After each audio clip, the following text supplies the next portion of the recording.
New ইয়র্কের জ্যাকসনহাইটস থেকে আপনাদের সঙ্গে আছি আমি খালেদ মহিউদ্দিন। সরকারের ভিতরে সরকার, ক্ষমতার ভরকেন্দ্র সামরিক বাহিনী এবং সামরিক বাহিনীর সাথে সরকারের, জনগণের বা অন্যান্য রাজনৈতিক দলের সম্পর্ক, আন্তঃসম্পর্ক বা গোপন কোনো আতাত নিয়েও নানা ধরনের কথা চলছে।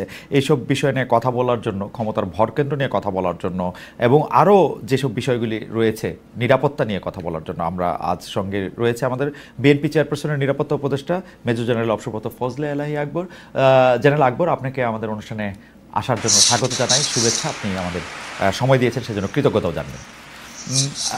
আমাদের সাথে আরও থাকছেন বাংলাদেশ জামায়াতে ইসলামের কেন্দ্রীয় মজলিসের শুরা সদস্য ডক্টর মোহাম্মদ আব্দুল মান্নান। ডক্টর মোহাম্মদ আব্দুল মান্নান, আপনি আমাদের সাথে যুক্ত হয়েছেন, আমাদের সময় দিয়েছেন, সেজন্য আমাদের শুভেচ্ছা ও কৃতজ্ঞতাও জানবেন।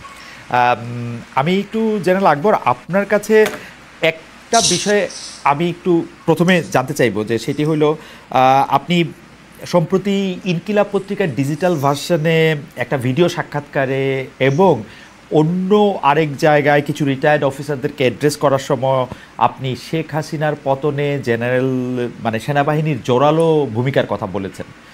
আমাদের অনুষ্ঠানে গতকাল জনাব ফরহাদ মাদর এসেছিলেন, তিনিও আসলে বন্দুকের নল ঘুরিয়ে দেওয়ার ব্যাপারে তার মতামত তিনি রেখেছেন। আমাদের প্রশ্ন যে আওয়ামী লীগ অন্তত দুটি নির্বাচন, আমরা তিনটি আসলে 14, 18, 24, এই তিনটি নির্বাচন যখন করলো, তখন সেনাবাহিনী তার আজকের ভূমিকা অর্থাৎ 2024-এর ভূমিকা কেন পালন করলো না? এখানে পার্থক্যটা কি জেনারেল ওয়াকারুজ্জামান? আপনার বিবেচনা একটু শুনতে চাইব, যে মানে। ধন্যবাদ খালেদ ভাই, এবং আপনার মাধ্যমে দর্শক যারা দেখছেন সবাইকে আমার সালাম নেবেন। আসসালামু আলাইকুম রহমতুল্লাহ বরকাত। প্রশ্নটা কোয়াইট পার্টিনেন্ট, কেননা তিনটে ইলেকশন একতরফা হয়েছে এবং কোনো ইলেকশনে কিন্তু ভার্চুয়ালি এটা ওয়ান সাইড ইলেকশন হয়েছে, এবং তখন কেউই কিন্তু প্রশ্ন করেনি why it was not an inclusive election. এমনকি আমাদের পার্শ্ববর্তী দেশ তারা কিন্তু এখন ইনক্লুসিভ কথা বলছে, কিন্তু সেই সময় কোনো বাংলাদেশ এবং বিদেশে কেউই কিন্তু এই প্রশ্নটা খুব শক্তভাবে তুলে নেয়। যদি শক্তভাবে তুলতো তাহলে আমাদের এই অবস্থায় আমরা হয়তো দাঁড়াতাম না। তবে হ্যাঁ, বলেছেন সেই দিন কেন এটা ব্যতিক্রম ঘটল, এটা নানা কারণ আছে। নাম্বার ওয়ান হচ্ছে যে পুরো বাংলাদেশ ফর লাস্ট 16 ইয়ার্স যেইভাবে একদলীয় ফ্যাসিস্ট শাসন চলেছে, এতে কিন্তু সবাই অ্যাকচুয়ালি এমন একটা পর্যায়ে চলে গেছে, হতাশায় পরিণত হয়েছিল এবং মনে হচ্ছিল যে আমাদের হয়তো এই নিয়েই বেঁচে থাকতে হবে। তবে একটা ভরসা সবার মনেই ছিল যে it's a matter of time, today or tomorrow. পৃথিবীতে কোথাও ফ্যাসিস্ট রেজিম কিন্তু চিরস্থায়ী ছিলেন না। তো আমরাও সেই একটি দিনেরই প্রত্যাশা করছিলাম। তবে এই জুলাই আন্দোলন সেই স্পার্ক প্লাগটা তারাই কিন্তু ইনিশিয়েট করেছে, এবং তাই এই আন্দোলনটা এক পর্যায়ে কিন্তু এটা থেমে যাচ্ছিল। কিন্তু কিছু বচন আমাদের প্রাক্তন প্রধানমন্ত্রী ওটাই কিন্তু আবার সেই সুপ্ত আগুনকে আবার পেট্রোল ঢালা মতন এটা আবার একটা বিরাট আন্দোলনে পরিণত করলো। সেই সময় এমন একটা পরিস্থিতি দাঁড়ালো যেখানে সেনাবাহিনীকে জনগণের মুখোপাক্ষী করা হচ্ছিল। আপনারা জানেন 3, 4 এবং 5, এই তিনটা দিন was very crucial in the sense, এই তিনটা দিনই কিন্তু এই পুরা জিনিসটার যে ঘটনাটা যেভাবে কন্ট্রোল করার চেষ্টা করি, এটা কিন্তু সরকারের হাত থেকে ফসকে গেছে। এবং এখানে কিন্তু আমি বলবো for the first time retired অফিসাররাও কিন্তু এতে তাদেরও এখানে কন্ট্রিবিউশন ছিল, এবং নট অনলি রিটায়ার্ড অফিসার, তাদের পরিবারবর্গও কিন্তু রাস্তায় নেমেছিল। এই যে রিটায়ার্ড অফিসার নামলো, এটা কিন্তু had a tremendous impact on those যারা আর্মিতে যারা চাকরি করছে।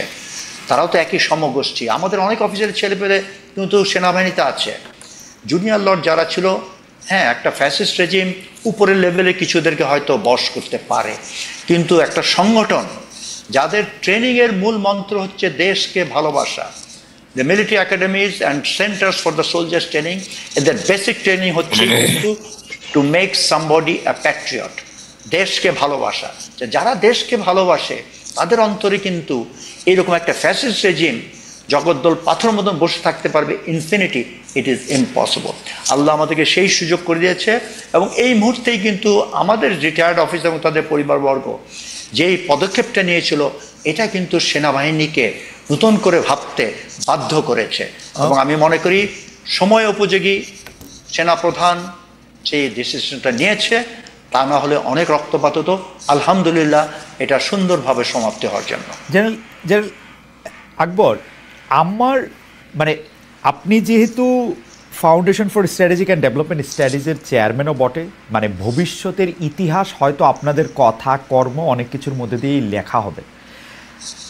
এখন একজন সেনাপ্রধান তিনি সরকার প্রধানের কাছে আনুগত্যের শপথ নিলেন, সরকার প্রধান তাকে একটা কাজের মধ্যে ডাকছেন, সেই কাজটা তিনি না করে, মানে কজ যাই থাক, তিনি যে বন্দুকের নল ঘুরিয়ে দিলেন, এইটা সেনাবাহিনীর ভিতরে বা ভবিষ্যতের সেনাপ্রধানদের যে কাজ বা কর্মে সেটা প্রভাব বিস্তার করবে কিনা?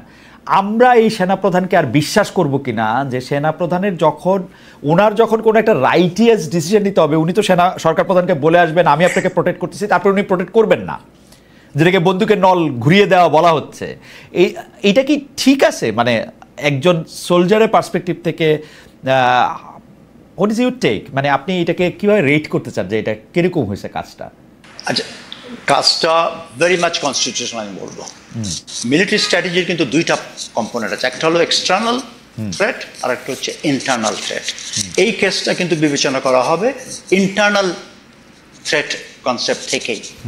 আমরা কিন্তু যখন ওথ নেই, আমরা ওথ নেই টু দ্য কনস্টিটিউশন। আপনি জানেন joint chiefs of staff of America উনি কি বলেছিলেন? We don't take oath for a person, for a king or a queen or a president. আমরা কনস্টিটিউশনে কোথ নেই, সেই কনস্টিটিউশন হচ্ছে জনগণের কনস্টিটিউশন। তা আপনি এখন যদি একটা সরকার প্রধান অনৈতিক অর্ডার দেয়, আমাদের military is very clearly spelled out, you are not bound to take an order which is anti constitutional. সেটা এখন আমাকে যদি একটা সৈনিককে বলা হয় তুমি একে গুলি করো, হ্যাঁ, সে যদি শত্রু না হয়, সে আমাদের দেশের জনগণ, একজন সিটিজেন, তাকে যদি আমি অনৈতিকভাবে without any cause, without any reason আমি গুলি করি, আমার সিনিয়র অফিসার অর্ডার করলেও কিন্তু আমি দায়বদ্ধ থাকব কেন আমি এই ইনহিউম্যান কাজটা করলাম। এবং আমি মনে করি এটা যথাযথ দেশের স্বার্থে, জনগণের স্বার্থে কনস্টিটিউশনের মাধ্যমেই এই কাজটা হয়েছে, এটা যুক্তিসঙ্গত। এটা না হলে ফ্যাসিস্ট রেজিম পৃথিবীর কোথাও থেকে উঠতে পারতো না। এবং পৃথিবীর সব ফ্যাসিস্ট রেজিম জন উত্থান সাথে সাথে সেনা সদস্যরা যখন এতে হাত মিলিয়েছে তখনই সাকসেসফুল হয়েছে। বিএনপি অনেক আন্দোলন করেছে, ওই একটাতে তো ফ্যাসিস্ট রেজিম পালিয়ে যায় নাই। আমি সবসময় একটা কথাই বলতাম, উত্তরপাড়া যেদিন আপনার সাথে একসাথে হবে, জনগণের সাথে এক হবে, সেই দিনই ফ্যাসিস্ট রেজিমের অবসান। জেনারেল আকবর, এটা তো 24-এর ঘটনা, তো সেটা সাক্ষী। উত্তরপাড়া অর্থাৎ ক্যান্টনমেন্ট যখন এই আন্দোলনের সাথে আসছে তখন এটা এক হয়েছে। কিন্তু আমার প্রশ্ন হচ্ছে এইটা কি আমাদের জন্য কোনো অশনি সংকেত কিনা? আপনি গুলি করার কথা আপনি বলতেছিলেন, আমি যতদূর জানি 19-20 তারিখেই তো সেনাবাহিনী সিদ্ধান্ত নিয়ে ফেলছে তারা কোনো লেথাল ওয়েপন এই বাচ্চাদের বিরুদ্ধে ইউজ করবে না, কাম হোয়াট মে। এবং এইটা করেই ওরা সাধারণ মানুষকে প্রোটেক্ট করার জন্য ওরা থাকবে। কিন্তু ঘটনাটা হচ্ছে যে তারা যে রেজিমটা চেঞ্জ করার ক্ষেত্রে কাজ করলো, এইটা ঠিক হয়েছে কিনা, মানে এইটার ক্ষেত্রে ভবিষ্যৎ উত্তর কী দিবে? আমি এইটার সাথে আবার একটু যোগ করি। যোগটা হচ্ছে এরকম, আপনি কিন্তু রাইটলি বলছেন যে আপনারা যারা রিটায়ার্ড আর্মি অফিসার, যারা সাধারণত সামাজিক উন্নয়নের কাজকর্ম ছাড়া আর কিছুতেই থাকেন না, মানে আপনারা চাকরি বাকরিও করতে চান না আসলে বেশিরভাগ ক্ষেত্রে, সেই ক্ষেত্রে আপনারা যে একটা পলিটিক্যাল কজে নেমে আসলেন, শেষে তো পরে দেখা গেল যে এটা নেতৃত্ব দিচ্ছেন আপনি, যিনি আবার রাজনীতির সাথে সম্পৃক্ত, মানে আপনি বিএনপির একজন শীর্ষস্থানীয় পদে আছেন। তো সেইটাকে আসলে এটাকে কি বলা যাবে? ভবিষ্যৎ যদি এরকম দেখে যে বিএনপি বা জামায়াত আর্মির সাথে মিলে একটা ষড়যন্ত্র করছে কিনা, এইটার জবাব আসলে আমরা কি দেখবো বা আপনি কি মনে করেন? শুনেন, আমার সাথে কিন্তু এই ঘটনার আগে আর্মির কোনো সম্পর্ক ছিল না। আমার রিটায়ারমেন্ট হয়েছে 2006, 1 বছর এলপিআর। 2007 থেকে এই পর্যন্ত আর্মির সাথে আমার কোনো যোগাযোগ ছিল না। না থাকার কারণ হচ্ছে বিগত সরকার আমলে যদি কোনো অফিসারকে দেখা যেত আমার সাথে যোগাযোগ, সেটা টেলিফোনে হোক কিংবা কোথাও হোক, তার চাকরি নিয়ে সে খুবই বিপাকে পড়তো। সুতরাং আর্মির সাথে আমার কোনো সম্পর্ক ছিল না, সেনা প্রধানের সাথে আমার কোনো সম্পর্ক ছিল না। এই ঘটনা যখন চলছিল তখন আমাকে অনেকে বলেছিল, স্যার আপনি একটু চিফের সাথে যোগাযোগ করেন না। আমি এইরকম পরিস্থিতিতে যখনই কোনো অফিসার আমার সাথে যোগাযোগ করছে, তো আমি তাদেরকে একটা কথাই বলতাম, দেখো তোমার চাকরি is very important, I cannot be a cause of your termination. এই দায়িত্ব, এই বোঝাটা আমি কখনো নিব না।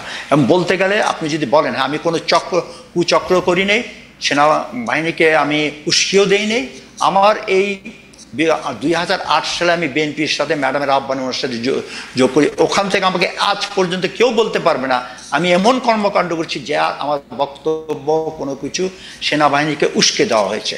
তবে ন্যায়সঙ্গত যেগুলো সত্যি কথা আমি যেখানে পেরেছি সব সময় আমি বলেছি, আমার চাকরি জীবনও সেটা করেছি, এবং আল্লাহর রহমতে সেনাবাহিনীর সবাই আমাকে সেই হিসাবে জানেন, যেটা সত্য আই স্ট্যান্ড ফর ইট। এবং এখানে আমার চিফ যেটা দেখেছে ইট ওয়াজ কাকতলীয়। হ্যাঁ, কিছু কিছু অফিসার হয়তো বিহাইন্ড দ্য সিন কাজ করে থাকতে পারে, কিন্তু আমার সাথে সেনাপ্রধানের কোনো যোগাযোগ ছিল না। আমায় ওখানে ওনার অফিস থেকে আমার ইনভিটেশন এসেছে, সেই হিসাবে আমি গেছি। সেই 5 আগস্ট 10টা থেকেই কিন্তু আমার সেনাপ্রধানের সাথে face to face first meeting and first discussion. তো এখানে আমি কখন উস্কালাম, কেউ বলতে পারবে না যে আমি বিহাইন্ড দ্য কু অর হেড অফ দ্য কু। আমার মনে হয় যে আমরা আপনার কাছ থেকে এই বিষয়ে একটা পরিষ্কার ধারণা পেয়েছি। আমরা একটু ডক্টর মোহাম্মদ আব্দুল মান্নানের কাছে যেতে চাই। ডক্টর মোহাম্মদ আব্দুল মান্নান, সরকারের ভিতরে সরকারের একটা কথা আমরা শুনে আসছি, ক্ষমতার ভরকেন্দ্র নানা জায়গায়, সেই কথা সরকারের উপদেষ্টারাও বলতেছেন। সরকারের উপদেষ্টাদের মধ্যেও কেউ কেউ বলতেছেন, এই মানে অন রেকর্ড বলতেছেন যে এটা একটা দুর্বল সরকার। এই যে দুর্বলতা বা ভরকেন্দ্র, এটা কখনো বলা হইতেছে যে সরকার বিএনপির সাথে বেশি সম্পৃক্ত, কখনো বলা হইতেছে সরকার জামাতের সাথে বেশি সম্পৃক্ত। আমি জামায়াতের একজন নেতা হিসেবে আপনার কাছে, মজলিসে শুরার সদস্য হিসেবে আপনার কাছে জানতে চাই যে জামায়াতে ইসলামী আসলে কার সাথে বেশি এখন সম্পর্ক বেশি বলে মনে করে, সরকার প্রধানের সাথে না সেনা প্রধানের সাথে? আমরা কিন্তু একটা দেখছি, আমাদের সেনাপ্রধান জনাব ওয়াকারুজ্জামান 5 তারিখের পরে সবাইকে আশ্চর্য করে দিয়ে প্রথম নামটি জামায়াতে ইসলামীর বলছিলেন, যার সাথে তিনি কথা বলতে চান। অনেকে বলছেন সেটা তার স্লিপ অফ টাং, অনেকে বলছেন যে না, এইটা উনি বিএনপিকে ব্যালেন্স করার জন্য এটা উনি করছেন। আমি আপনার কাছ থেকে একটু শুনতে চাই, মানে আমি বাজার, এর কোনোটাই আমার মন্তব্য না, বাজারে কি কথা চালু আছে সেটা আমি আপনাকে বললাম। জি, আপনাকে অসংখ্য ধন্যবাদ খালিদ ভাই, সাথে আমাদের সম্মানিত শ্রদ্ধাভাজন অবসরপ্রাপ্ত মেজর জেনারেল ফজলে আকবর, আপনাকেও অনেক ধন্যবাদ। সম্মানিত দর্শক শ্রোতা, আপনাদেরকে ধন্যবাদ জানাচ্ছি। আপনি যে প্রশ্নটা করেছেন যে ক্ষমতার ভর কেন্দ্রটা কোথায়, আসলে তো বাংলাদেশের সংবিধান এবং যে প্র্যাকটিস আমাদের রয়েছে সেই জায়গায় যিনি ক্ষমতার ভরকেন্দ্র হওয়ার কথা বর্তমান ইয়েতে, তিনি প্রধান উপদেষ্টাকে কেন্দ্র করেই তো ভরকেন্দ্র তৈরি হবে, এবং সেটা ডিপেন্ড করবে প্রধান উপদেষ্টা এবং তার উপদেষ্টা পরিষদ কিভাবে রাজনৈতিক দলগুলোকে ডিল করতেছেন তার উপরে। আর রাজনৈতিক দলগুলোর সমর্থন নিয়েই কিন্তু এই উপদেষ্টা পরিষদ গঠিত হয়েছে। সেই উপদেষ্টা পরিষদ গঠনে প্রধান সেনাপ্রধান এবং প্রধান বিচারপতি, তারপরে রাষ্ট্রপতি সবাই ইনভলভ ছিলেন, রাষ্ট্রের সমস্ত উইং। তো সেই জায়গা থেকে সবাই মিলেই তো এই সরকারের শপথ হয়েছে। এখন একটা কথা শপথের ভিতরে আছে, রাগ এবং বিরাগের বশবর্তী হয়ে কেউ কোনো কাজ করবেন না। কখনো কখনো যদি এই জায়গা থেকে কেউ সরে যাইতে চায় অথবা ডাইনে বামে যেতে চায়, তাহলে পলিটিক্যাল পার্টি হিসেবে, একজন ওয়েল উইশার হিসেবে, বাংলাদেশের একজন নাগরিক হিসেবে যে কেউ এটাকে ধরতেই পারে এবং বলতেই পারে যে না, এটা ঠিক হচ্ছে না।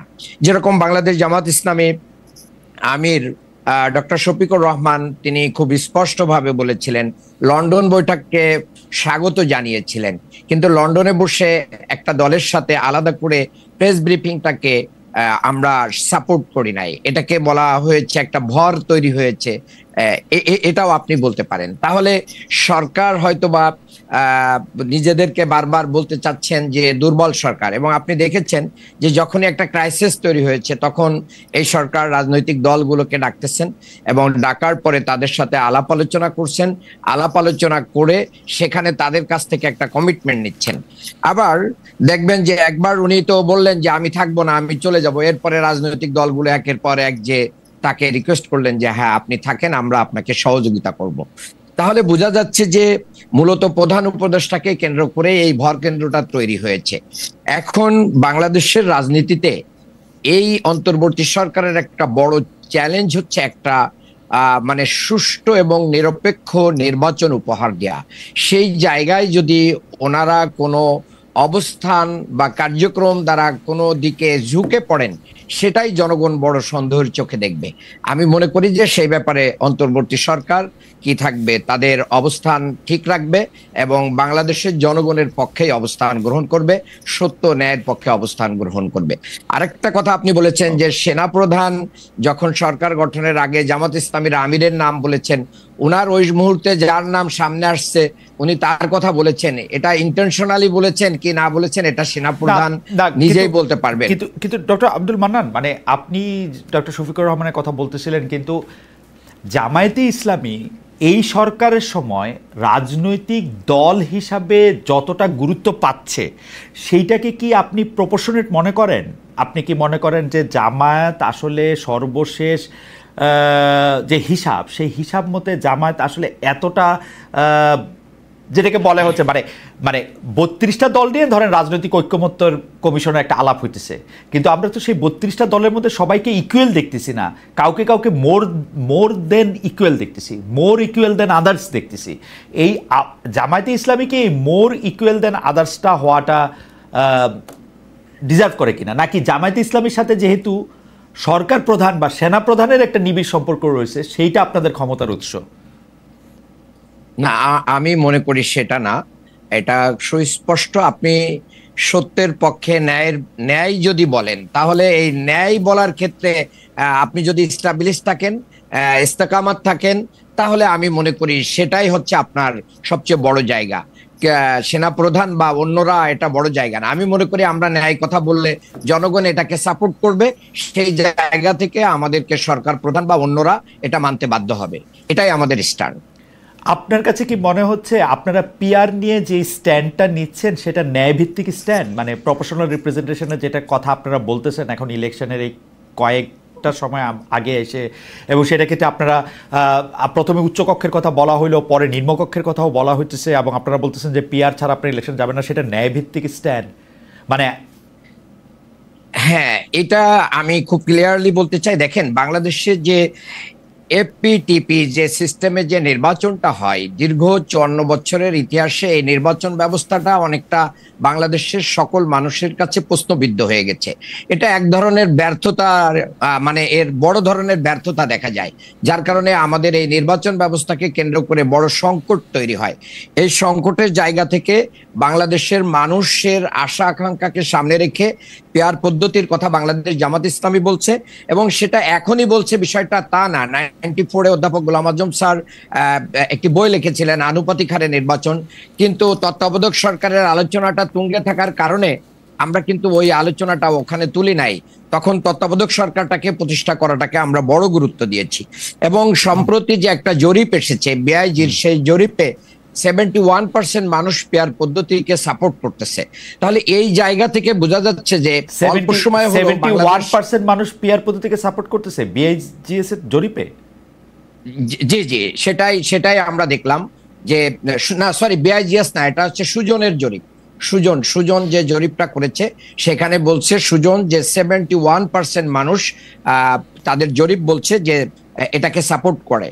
তাহলে 71% মানুষ যদি পেয়ার চায়, তাহলে আমি তো মনে করি বাংলাদেশ জামাত ইসলামী সহ ইসলামী আন্দোলন এবং অন্যান্য দল যারা এই পেয়ার সিস্টেম চাচ্ছে, তাদের এই আবেদনটা বাংলাদেশের মানুষ গ্রহণ করেছে। আর বাংলাদেশের মানুষ যেহেতু গ্রহণ করছে, 91টা দেশে এটার বিভিন্ন ভাবে এটার বাস্তবায়ন আছে, এই পদ্ধতিতে নির্বাচন হচ্ছে, ফ্যাসিস্ট হওয়ার পথ বন্ধ হচ্ছে, গণতন্ত্র সুসংহত হচ্ছে, এবং আমাদের এই পেয়ারটার মাধ্যম দিয়ে যে নমিনেশন বাণিজ্য, এটা চিরতরে দূর হয়ে যাওয়ার সম্ভাবনা দেখা দিচ্ছে। বিশেষ করে আমি মনে করি যে আমাদের যে রাজনীতিতে একটা ভারসাম্য তৈরি, এই ভারসাম্য তৈরিটা তখন হবে। আমি যদি তর্কের খাতিরে বলেই নি, বাংলাদেশের রাজনীতিতে আওয়ামী লীগ কিন্তু সর্বশেষ 49টা আসন পেয়েছিল। তাহলে 49টা আসন পেয়ে তারা কিন্তু মেজরিটি হতে 49% ভোট পেয়েছিল। 49% ভোট পেয়ে তারা কিন্তু পেয়ার পদ্ধতি হলে মেজরিটি পাইতো না। আবার বর্তমান হিসাবে আমরা যদি দেখি, বাংলাদেশে পেয়ার নির্বাচন হলে কোন দলই 40% উপরে ভোট পায় না। তাহলে 40% ভোট, প্লিজ আমি আর কয়েক সেকেন্ড বলেই শেষ করছি। জি শেষ করেন, কয়েক সেকেন্ড শেষ করেন। জি 40% ভোট পেয়ে একটা দল পেয়ার সিস্টেমে 120টা সিট পেতে পারে। তাহলে এই যে একনায়কতন্ত্র তৈরি হওয়া, ফ্যাসিস্ট হওয়া, জালেম হওয়া এবং কর্তৃত্ববাদী হওয়াটাকে রুখে দেয় পেয়ার সিস্টেম, যার কারণে বাংলাদেশের মানুষের প্রত্যেকটা মানুষের ভোট অধিকার নিশ্চিত হয়। বিশেষ করে বিএনপি মানে 33% ভোট পেয়ে, জি আপনার আমি এই কথাটুকু একটু বলি, 33% ভোট পেয়ে বিএনপি 29টা সিট পেয়েছে। এই 33% মানুষের সাপোর্ট বিএনপি কাজে লাগাইতে পারতো যদি পেয়ার সিস্টেম থাকতো। ওকে, আমি আমার প্রস্তাবটা বলি। আমার কাছে মনে হয় জামায়াতে ইসলামী ম্যাপ করে দেখতেছে যে সে তার পক্ষে বাংলাদেশের আসন ভিত্তিক নির্বাচিত এলাকায় খুব কম আসনের মধ্যেই সে জিততে পারবে, এর জন্য সে পেয়ার সিস্টেমের কথা বলতেছে। আর 2 নাম্বার হচ্ছে জামায়াতে ইসলামী এইটাকেও সাপোর্ট করতেছে যে আপনারা মজলিসে শুরায় বসে 300 আসনে কারা প্রতিনিধিত্ব করবেন তারা একটা খাতার মধ্যে লিখবেন, এটা জমা থাকবে, তারপরে পাশ হলে আপনার প্রফেশনাল ভিত্তিতে তাকে নিয়োগ করবেন। আমাকে আপনি এই সুযোগ দিচ্ছেন না যে আমি আমার এমপি ওখানে নির্বাচিত করব, এই 2টা ব্যাপারটাই আমাকে একটু ধন্দে ফেলে দিচ্ছে। এটাকে আপনি বলবেন, কারণ আমি স্পষ্ট দেখতে পাচ্ছি জরিপে কি বললুক তা আমি অত ভালো জানি না। আমার কাছে মনে হচ্ছে আপনাদের পিআর সিস্টেমের এই মুহূর্তে দাবি তোলার কারণ হচ্ছে এইটা, কারণ আপনারা হিসাব করে দেখছেন যে আপনারা যত ভোট পাবেন তত আসন আসলে আপনারা পাবেন না।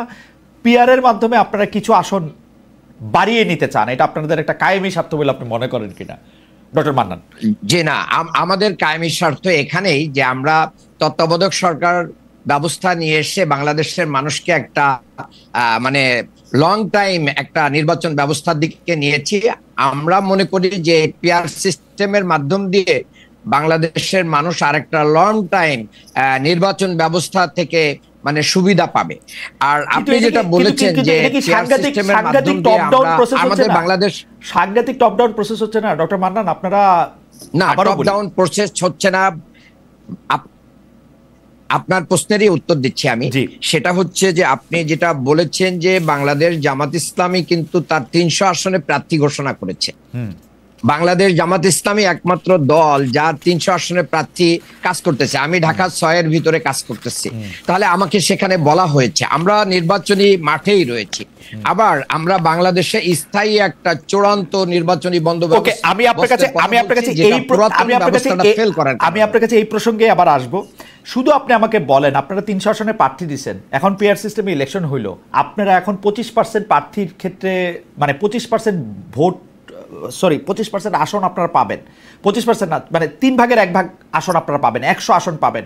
সেইখানে কোন 200 বাদ দিবেন, কোন 100 রাখবেন, সেটা কেমনে সিস্টেম করবেন? মানে যারা জিতে আসবে, ভোট বেশি পাবে কি? হ্যাঁ দেখেন এই জিনিসটা খুবই ক্লিয়ার। সেটা হচ্ছে যে বাংলাদেশের সহ পৃথিবীর বিভিন্ন দেশে যে পেয়ার সিস্টেমটা আছে, সেই পেয়ার সিস্টেমটা এক এক দেশে এক এক ভাবেই ফলো করা হয়। তো আমরা যদি পেয়ার সিস্টেমটাকে ওন করতে চাই, তখন সকল রাজনৈতিক দলগুলোর ঐক্যমতের ভিত্তিতে একটা মিক্সড পেয়ার সিস্টেম চালু করা হবে। আমি আপনাকে বলি, আমি ইফেক্টিভ পেয়ার সিস্টেম নিচের আসনে দেখে আসছি জার্মানিতে। That is so complicated. অধিকাংশ রাজনীতিবিদরাও এটা নিয়ে আসলে হিমশিম খায়। যাই হোক, এটা নিয়ে আপনারা আলোচনা করে এটা ঠিক করবেন, অর্থাৎ আরো 2-3 বছর পরে। নিউজিল্যান্ডে আছে, ওরা 2-3 বছর কেন? নিউজিল্যান্ডে 40 লাখ লোক, নিউজিল্যান্ডে 40 লাখ লোক, অধিকাংশ লোক এমপি হইতেই চায় না, জোর করে এরা এমপি হয়। নিউজিল্যান্ডের উদাহরণ দিয়া তো এটা একটা মুশকিল উদাহরণ আর কি। এই বন্দোবস্তই চেঞ্জ করতে হবে। মানুষ এমপি হতে চাবে কেন? যে বড় লোক হওয়ার জন্য, টাকা পয়সা, বিত্ত, এইটা ভালো কথা বলছেন, মানে টাকা রাতারাতি বড় লোক, এই জায়গা থেকে বের করে আসতে হবে। জনগণের সেবার জন্য যখন হবে তখন দেখবেন যে এটা চেঞ্জ হয়ে আসবে, আস্তে রাজনৈতিক কালচার চেঞ্জ হবে। এইটা ভালো কথা বলছেন। আচ্ছা, আমি একটু জেনারেল আকবরের কাছে যেতে চাই। জেনারেল আকবর, আমরা দেখেছি যে বাংলাদেশের রাজনীতিতে খুব গুরুত্বপূর্ণ একটা চরিত্র হয়ে থাকতেছে হচ্ছে ডিজিএফআই। গত 15 বছরে ডিজিএফআইকে যেভাবে ব্যবহার করা হয়েছে এবং পরে ডিজিএফআইকেই শক্তিশালী করার জন্য এনটিএমসি, মানে যেটা ন্যাশনাল টেলিকমিউনিকেশন মনিটরিং সেলও হয়েছিল, তারা একসঙ্গে কাজ করা, প্রধানমন্ত্রীকে ফিড করা, প্রধানমন্ত্রীকে তথ্য দেওয়া, রাজনৈতিকভাবে টাকা খরচ করার মতো বিভিন্ন ব্যাপার, ইলেকশনের সময় মামলা মোকদ্দমা থেকে শুরু করে নানা ধরনের জিনিস, আপনি এগুলি আরও ভালো জানেন, আমাদের দর্শকরাও জানেন। কিন্তু আমাদের প্রশ্ন হচ্ছে, এই ডিজিএফআই সাধারণত সরকার প্রধানের অধীনে থাকে, কিন্তু আমরা ক্রমাগতভাবে অভিযোগ শুনে যাচ্ছি যে এই সরকার একটা দুর্বল সরকার, কারণ ডিজিএফআই তার অধীনে নাই। আসলে ডিজিএফআই সেনাপ্রধানের অধীনেই থাকতেছে। সেজন্য সরকার এবং সামরিক বাহিনী বা সেনাবাহিনীর মধ্যে কিছু ইস্যু তৈরি হইতেছে, ক্ষমতার কেন্দ্র তৈরি হইতেছে এবং নিরাপত্তাজনিত ঝুঁকি তৈরি হইতেছে। আপনি যদি একটু এই বিষয়টাতে একটু আলোকপাত করতেন। জি, প্রথমে আপনার বুঝতে হবে ডিজিএফআই এর তার অর্গানাইজেশনাল টার্মস অফ রেফারেন্সটা কি, সে কি দায়িত্বের জন্য ডিজিএফআই করা হয়েছে। ডিজিএফআই এক্স্যাক্টলি করা হয়েছে আন্তঃবাহিনী ইন্টেলিজেন্স, বোথ উইদিন এবং অ্যাক্রস দি বর্ডার। ডিজিএফআই কিন্তু আমাদেরকে খবর দিবে যে পার্শ্ববর্তী দেশ মোবিলাইজেশন শুরু করেছে, আপনার যুদ্ধের প্রস্তুতি নেওয়া উচিত। এই সিগন্যালটা কিন্তু আমরা ডিজিএফআই থেকে আশা করি। এবং ইন্টারনাল উইদিন দি 3 সার্ভিসেস, এখানে এমন কোনো national security, any national Hazard কিংবা ইভেন কু করার মতন যদি কোনো ঘটে সেটা, কিংবা কোনো বিদ্রোহের ঘটনা ঘটে, এই ঘটনাগুলো কিন্তু ডিজিএফআই মনিটর করার কথা। কিন্তু বাস্তব হলো সত্য, যেটা টার্মস অফ রেফারেন্সে নাই, interference into the political affairs, এটা কিন্তু বিগত বেশ কয়েকটি সরকার ডিজিএফআইকে টুল হিসাবে ব্যবহার করেছে এবং করতে করতে একটা এমন পরিস্থিতিতে দাঁড়িয়েছে মনে হচ্ছে যে this is what is the prime responsibility. এবং এখন সত্যিকারে বলতে কি আমি বলবো যে আমাদেরকে যদি ওই আসল টাস্কে ফিরে যেতে হয়, আমার মনে হয় ডিজিএফআই সেই দিকে মোটেই মনোযোগ নেয়। যেই কারণে আমরা যেই জনগণের টাকা দিয়ে ডিজিএফআই পুষছি, সেই কাজ করার মতন তাদের সমর্থ এই মুহূর্তে আছে কিনা আমাদের চিন্তা ভাবনা করতে হবে। এবং এটার জন্য দোষ আমি সবসময় দিব political leadership. It is the political leadership who have misuse the DGFI. এবং আমার মনে হয় একটা ভালো, যদি আমরা প্রতিরক্ষা ব্যবস্থা গড়ে তুলতে চাই, ডিজিএফআইকে শক্তিশালী করতে হবে, ডিজিএফআইকে তার এই রোল থেকে বের হয়ে আসতে হবে। ডিজিএফআই এবং যে কাজটা করে এটা মূলত এই কাজগুলো এনএসআই এর কাজ, নট ডিজিএফআই এর কাজ। তো আমার মনে হয় এই দিক থেকে আমাদের সচেতন হওয়া উচিত। জনগণের টাকা যেই পারপাস ইউজ করা, একটা প্রফেশনাল আর্ম ফোর্সেস গড়ে তোলা, আমরা যদি একটা সত্যিকারের একটা সশস্ত্র বাহিনী গড়তে চাই যার একটা ডেটারেন্স থাকবে, এবং এই ডেটারেন্সের একটা কিন্তু সংবাদ গ্রহণ এবং ইনফরমেশন কালেকশন এবং intelligence collection is very important. এটা যদি না হয় আমাদের আর্ম ফোর্সেসটা কিন্তু অনেকটা অন্ধ থেকে যাবে এবং হঠাৎ করে এমন কিছু ঘটে যাবে যার কোনো উত্তর দেওয়া কাউরই থাকে। জেনারেল আকবর, এই সরকার আমলে অবস্থাটা কি? এই সরকার তো পলিটিক্যাল গভর্নমেন্ট না, এই সরকার আসলে ডিজিএফআইকে কিভাবে ব্যবহার করতেছে বা ব্যবহার করতেছে কিনা? Right, by organisation and by chain of command, DGFI is not the army chief eyes and ear. No, তার কিন্তু চিফ অ্যাডভাইজার ডিফেন্স মিনিস্টার তার কাছে কিন্তু, অথবা ডিফেন্স মিনিস্টার তার কাছে কিন্তু তার জবাবদাহি। আমার যদি অনেকে এই কথাটা বলে যে তত্ত্বাবধায়ক সরকার কিন্তু ডিজিএফআই কন্ট্রোল, আমি মনে করি এটা failure of the interim government. Interim government has the authority to ensure that DGFI reports to him. এবং এখানে আরেকটা জিনিস খেয়াল রাখতে হবে, ইন্টারিম গভর্নমেন্ট ডিজিএফআই একটা রিপোর্ট দিল, সেই রিপোর্টে যাতে যথাযথ ব্যবস্থা গ্রহণ করা হয়, সেটাও কিন্তু ইন্টারিম গভর্নমেন্টের দায়িত্ব। ডিজিএফআই একটা রেসপন্সিবল অর্গানাইজেশন যদি দেখে কোনো সময় অনুভব করে, তাদের মধ্যে একটা এমন ফিলিং হয় যে আমাদের কথাগুলো তো শোনা হচ্ছে না, এটাই কিন্তু একটা কারণ হতে পারে DGFI looking for an alternate leadership, যার কাছে অল্টারনেট পাওয়ার সেন্টার যেখানে যা রিপোর্ট করা। এটা কোনো কিছুই আমরা আসলে কাম্য করি না। What is standard, what is natural, that should be practised. Okay, আমি এই পর্যায়ে আপনার কাছে যেটা জানতে চাইবো জেনারেল আকবর, আপনি বিএনপি চেয়ারপারসনের নিরাপত্তা উপদেষ্টা, অনেকে এই কথা বলে থাকেন যে বিএনপির যে ভারপ্রাপ্ত চেয়ারম্যান আছেন জনাব তারেক রহমান এখন দেশে ফিরতেছেন না কারণ তারা নিরাপত্তার ঝুঁকি রয়েছে। আপনিও কি তাই মনে করেন কি না? জনাব তারেক রহমান, জেনারেল আকবর, জনাব তারেক রহমান দেশে ফিরছেন না কেন এখন? উনার কি আসলে সিকিউরিটি কনসার্ন রয়েছে কিনা এই দেশে আসলে? আমি নিজেও ব্যক্তিগতভাবে ওনাকে বেশ কয়েকবার এই প্রশ্নটা করেছিলাম। I didn't get a clear answer. Let me be frank.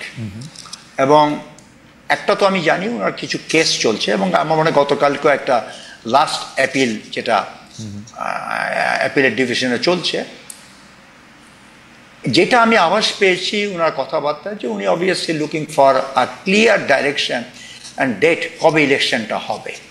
এবং আমার যেটা ধারণা, উনি না আসার কারণ হচ্ছে, উনি যদি ইলেকশন শিডিউলটা ক্লিয়ার জানেন, তাহলে উনি এটাও জানেন যে উনি আসলে দেশে কিন্তু একটা জন সুনামি হবে, এবং উনি ওটাকে কাজ লেগিয়ে right up to the end of the election campaign উনি যেতে চান। এটা আমার ব্যক্তিগত ধারণা, কারণ ওটা ওনার জন্য সহজ হবেন।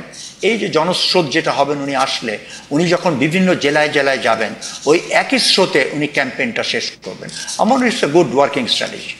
না, কিন্তু ওনাকে যদি বিভিন্ন জেলায় জেলায় যেতে হয়, আমরা কিন্তু দেখেছি, মানে আমরা অ্যাক্টিভ রিপোর্টার হিসাবে 96, 2001, 2006 বা 2008 যে নির্বাচন হয়েছে, সেই নির্বাচনগুলি আমরা দেখেছি। এই জেলায় জেলার এই ক্যাম্পেইনগুলি তো 5-6 মাস আগে থেকেই শুরু করার কথা। মানে আমি যেহেতু এই প্রশ্নটা জানতে চাই, বিএনপি শীর্ষ নেতৃবৃন্দ, এমনকি যারা মির্জা ফখরুল ইসলাম আলমগীরও আমার শোতে এসেছিলেন, তাকেও আমি যখন জানতে চেয়েছি, তিনি প্রায় আপনি যা বলেছেন তার কাছাকাছিই বলেছেন। কিন্তু আমার কাছে, মানে এটা আমার কাছে একটা এখনও রহস্য যে তিনি দেশে আসতেছে না। তার ঘনিষ্ঠ কেউ কেউ এটা বলতে চেষ্টা করতেছেন যে তার কিছু ঝুঁকি রয়েছে। আইন আদালতের যে ব্যাপারটা, সেই মামলাগুলি এখন শেষ পর্যায়ে তুলে নেওয়া হচ্ছে তার অ্যাবসেন্সিয়াতেই। সুতরাং তার না আসার আমি কোনো মানে যুক্তিগ্রাহ্য কারণ দেখতেছি না, যদি না কোনো লুকানো নিরাপত্তা ঝুঁকি থেকে থাকে। কেউ কেউ বলতেছেন আর্মির থেকেও তার একটা ঝুঁকি আছে, সেই জন্য আমি জানতে চাচ্ছি। তুলে নেওয়া হয়েছে কেসগুলো, এটা ঠিক না, কারণ ওনাকে তো তুলে নেওয়ার প্রস্তাব দেওয়া হয়েছিল, উনি সেটা নেননি। উনি বলেছেন যে না, let it follow the process of law, এবং সেই ল হিসেবে general Akbar, he is not following the process. আপনি যদি কোনো কোর্টের এগেনস্টে আপনি মামলা আপিল করেন, you have to be there in absentia, কিন্তু আরেকটা কোর্টের রায়ের বিরুদ্ধে আপিল করা যায় না, এটা সাধারণ নর্মস। উনি এইখানে আইসা কোর্টের কাছে বলবেন আগের কোর্টে আমি সুবিচার পাই নাই। উনি যে এই কোর্টে আসতেছেন না, তার মিনিং হচ্ছে তিনি কিন্তু এই কোর্টেও সুবিচার পাবেন বলে সেই ভরসা তার নাই। ডাইরেক্ট অনাস্থা। পৃথিবীর যে কোনো কোর্ট হলে ওনাকে রিলিফ দিত না, কিন্তু একটা কম্পিটেন্ট কোর্ট ওনাকে রিলিফ দিত।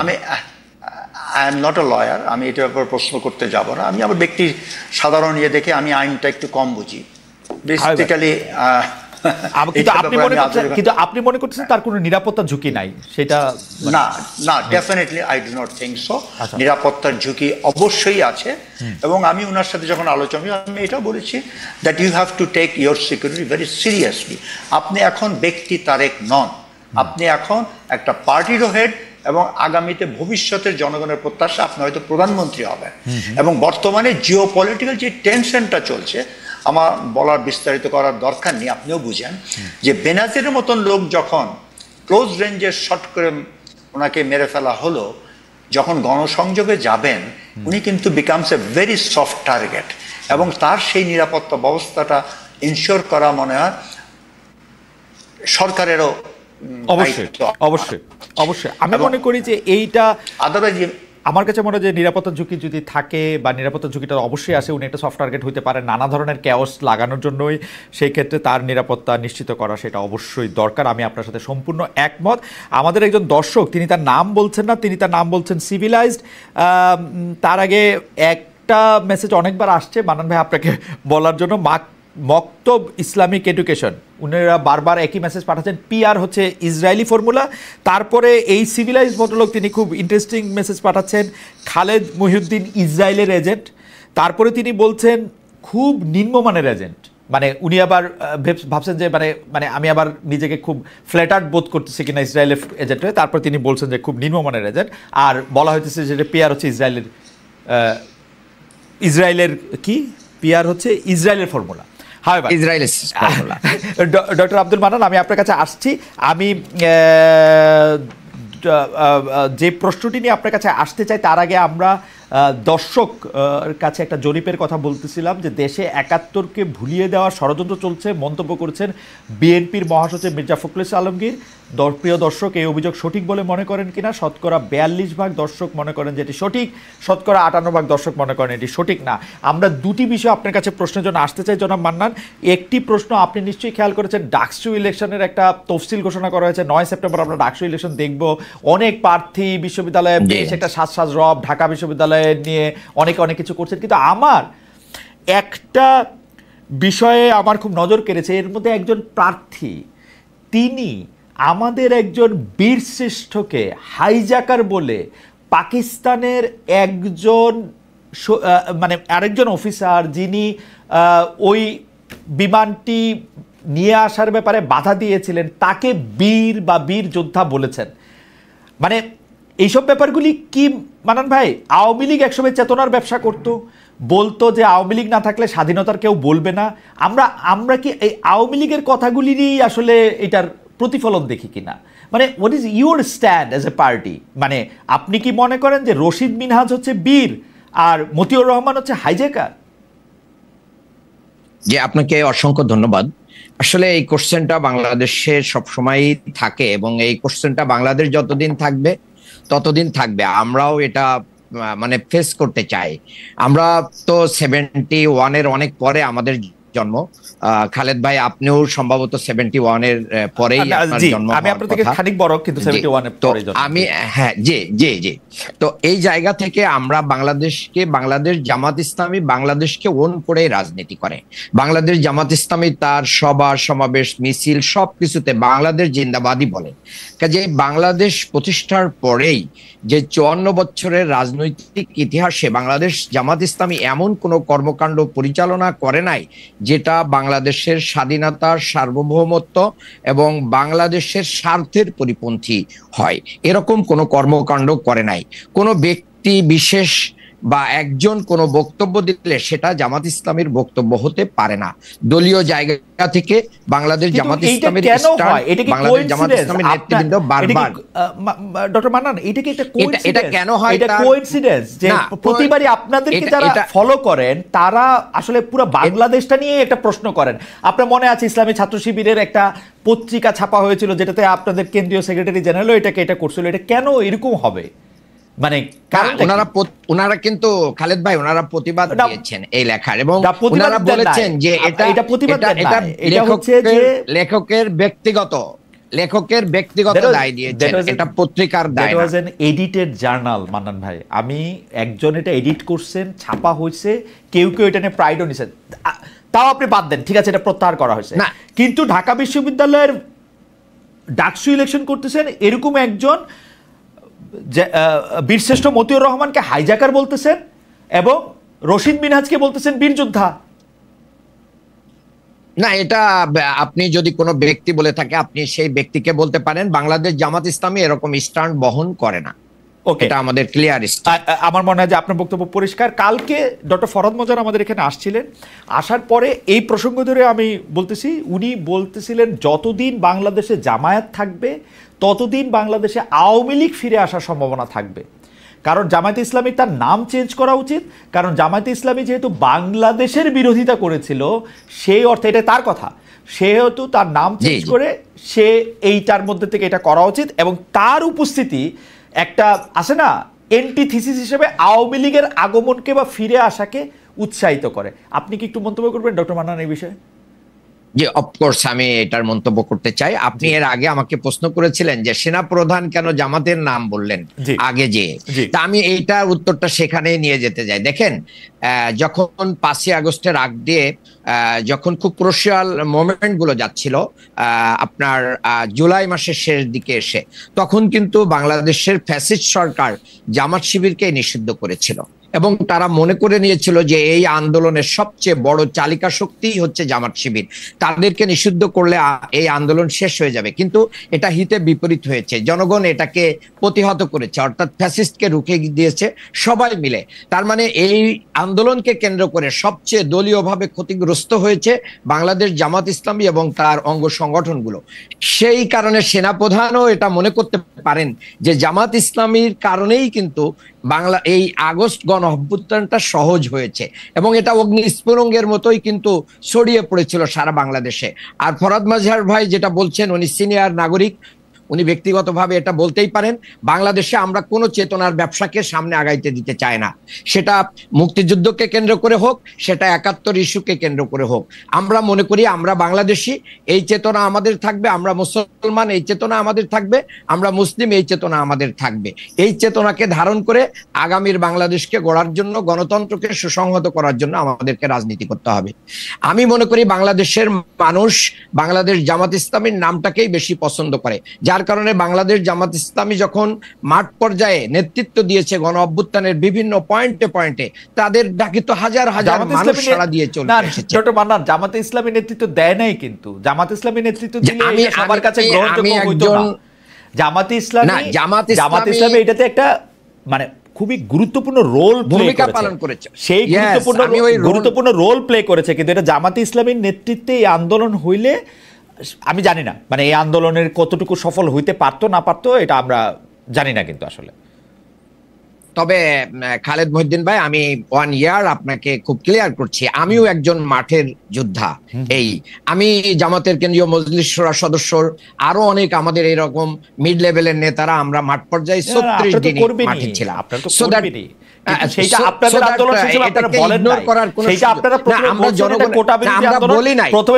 তারপরে বলেছেন বৈষম্য বিরোধী আন্দোলন, এক দফার আন্দোলন বহু পরে আসছে, জনগণ বলার পর আপনারা বলছেন এটা মুভমেন্টের একটা স্ট্র্যাটেজি। ওকে, মুভমেন্টের স্ট্র্যাটেজি, সেটা তো ঠিকই আছে, মুভমেন্টের স্ট্র্যাটেজি। তবে আমি আপনার কাছে আবার আসবো, আমি একটু যেটা লাগবো, বাংলাদেশের ইতিহাসে কয়েকটা গুরুত্বপূর্ণ মানে ঘটনা আছে যেটা ঐতিহাসিক মোড় বলে। এর মধ্যে 21শে আগস্টে সেই সময়কার বিরোধী দলীয় নেত্রী এবং নেতাদের উপর বোমা হামলা একটা, সেইটার যেই করে থাকুক, তারপরে 10 ট্রাক অস্ত্র বাংলাদেশে ঢোকা একটা, 63টা জেলায় একই সঙ্গে বোমা হামলার ঘটনা একটা। আমরা যদি এই যে বেকারিটার নাম ভুলে গেলাম, হোলি আর্টিজানের মধ্যে বিদেশিদের এই ঘটনাগুলি না ঘটার জন্য আমরা আপনার কাছ থেকে জানতে চাইবো যে বিএনপির কোনো আলাদা গবেষণা, ভাবনা চিন্তা এগুলি রয়েছে কিনা। আমরা বিএনপির 31 দফা দেখতেছিলাম, 31 দফা এর মধ্যে আভাস আছে, কিন্তু সত্যিকার অর্থে এরকম ঘটনা যাতে আর না ঘটে সেইটার কোনো গবেষণা বা আছে কিনা জেনে লাগবে। খুবই একটা গুরুত্বপূর্ণ প্রশ্ন করেছেন। আমার যদি সংক্ষেপে আমার বলতে হয়, আমাদের শত্রু শুধু বাইরে যে তা নয়, আমাদের শত্রু আমাদের মধ্যেও আছে। আমাদের দেশের নিরাপত্তা যদি আমরা সত্যি আমরা সংহতি করতে চাই, আমাদেরকে ঐক্যবদ্ধ হতে হবে। The division amongst us helps the enemy to penetrate. এবং যতগুলো ইনসিডেন্ট বলেছেন প্রত্যেকটার কিন্তু বাইরে হাত আছে, এবং বাইরের হাত ইনভেস্টিগেশন করতে গেলেই কিন্তু সেখানে বাধাগ্রস্ত হতে হয়েছে। তো যার জন্য আজ পর্যন্ত এই প্রতিটা ইনসিডেন্টের আসল কলকাঠি কে নাড়িয়েছে সেটা কিন্তু এখনো নির্ধারণ করা সম্ভব হয় নাই, আমরা খালি আন্দাজ করেছি। তো জাতি হিসাবে বেঁচে থাকতে হলে we have to have that unity, যে করেছে এইটা আমরা যদি বের করতে পারি। যে পিলখানা ঘটনা যে একটা ইনকোয়ারি হলো, ওর আপনার টার্মস অফ রেফারেন্স যদি দেখেন, সো মেনি রেস্ট্রিকশনস, এই করা যাবে না, এই করা যাবে না। কেন? একটা ইনকোয়ারি হয়েছে, ঘটনা যাদেরকে কমিটি দিয়েছে তাদের শুড হ্যাভ একটা ফ্রি হ্যান্ড, কিন্তু এগুলো সবসময় করা হয়নি। কারণ আপনি আমরা সবাই বুঝি এর পিছনে কার হাত ছিল, এবং সেই হাত যদি আমরা আইডেন্টিফাই না করতে পারি, সবসময় যদি আমরা উই রিমেইন ইন ইলিউশন যে হ্যাঁ কে করেছে এত জানার দরকার কি, তাহলে আমাদের এরকম ঘটনা ঘটতেই থাকবে। এবং আমাদের সব পার্টিকে এখানে একত্র হতে হবে, ঐক্যবদ্ধ হতে হবে। দেশের নিরাপত্তার খাতিরে কোনো ছাড় নেই। আমাদের ঐক্যবদ্ধই আমাদের শক্তি, এবং সেই শক্তি দিয়ে আমরা এইভাবে মোকাবেলা করতে হবে বলে আমি মনে করি। জেনারেল আকবর, আমি একটু, আপনি যেহেতু কালের সাক্ষী সেই ক্ষেত্রে আপনাকে একটু আমি 2004 সালে নিয়ে যেতে চাই। 21শে আগস্টে যখন গ্রেনেড হামলাটা হয় তখন আপনার মনে থাকবে একটা বিচার বিভাগীয় তদন্ত কমিশন করা হয়েছিল 1 সদস্যের বিচারপতি জয়নুল আবেদিনকে নিয়ে। আমি জয়নুল আবেদিন সাহেবকে ইন্টারভিউ করেছিলাম, প্রথম আলোতে এটা ছাপাও হয়েছিল। জয়নুল আবেদিন সাহেব আমাকে, উনার রিপোর্ট ছাপা হওয়ার আগে উনি বলেছিলেন যে এতে বিদেশের হাত থাকতে পারে। আমি তাকে প্রশ্ন করেছিলাম বিদেশ কোনটা, উনি আমাকে সর্বোচ্চ ক্লু দেওয়ার জন্য বলছিলেন যে আমাদের সবচেয়ে কাছাকাছি দেশটাও বিদেশ, অর্থাৎ সীমানা পার হলেও বিদেশ। এই অবস্থার মধ্যে আপনি যেটাকে বলতেছেন যে এইটা ধরে না করে আমরা দেখলাম বিএনপি একটা জজ মিয়া, বিএনপি সরকার বলছে বলে আমি বলতেছি, বিএনপি একটা জজ মিয়া খাড়া করলো। ওই তদন্ত প্রতিবেদন মানে বিচার বিভাগীয় তদন্ত প্রতিবেদনটা একরকম কার্পেটের তলায় রাখা হইলো। তো তখন এইটা কেন করা হইলো? মানে মানে আপনার কি মনে হয় যে 21শে আগস্টের এত বড় ঘটনা এবং তার কিছুদিন পরেই কিন্তু দশরাক, মানে এইটা কেন করা হইলো, এইটা আপনি কি একটু বুঝতে পারেন? মানে বিএনপির টিকি কোথায় বাধা ছিল আসলে? আমি একটা কথাই বলবো যে দেখেন, আমরা কেন জানি for nothing we are scared of our enemies.